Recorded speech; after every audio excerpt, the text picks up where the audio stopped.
乡亲啊，继续来看第二日能发电厂的2号机组，到今仔日运转满40年，正式来除役，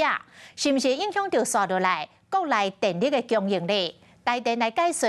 会有新机组来运转，而且会加强这个再生能源的调度，所以袂有欠电的状况来发生。也毋过有专家来质疑，讲这个发电的新机组，若无法度即时接落送电，那安尼今年热天，台湾恐惊会严重来欠电。只要再一次大停电，你下台，敢不敢这样讲？电如果发生缺电，当然这个是我最重要的责任。你要不要下台？这个当然是我最重要的责任，这就是我的政治责任。迄日厂2号机组昨期末退休，外界关心的8万千瓦电力无够，免全补。抽蓄水力，它必须要先利用电力把水从下池抽到上池备用，所以一般我们不会将这个抽蓄水力算到一般的电力供给的容量里面去，包括新增的机组、相关的再生能源的利用跟调度等等，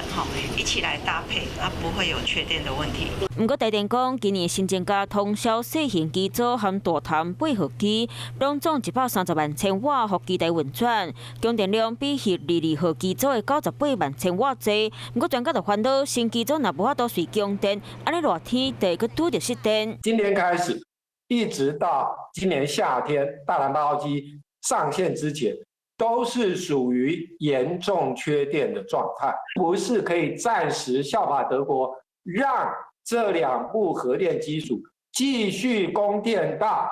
部长口中讲的这些替代机组都上线了，再来考虑要让它除役。电力供应进入转换期，随着电价审议会3月底前卖调开，讨论电价敢要调整。另外，经济部嘛计划检讨产业用户水价，时候可能面对水电同齐起。在今年的2月1号才开始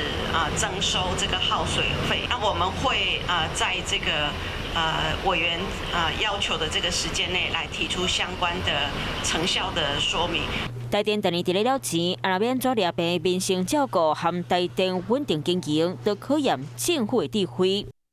Hello， 大家好，我是乃瑜，要教给大家2个任务。第一个，华视新闻的脸书专页，你按赞了吗？还有华视新闻的 YouTube 频道，赶紧订阅起来，还要记得按赞，开启小铃铛哦。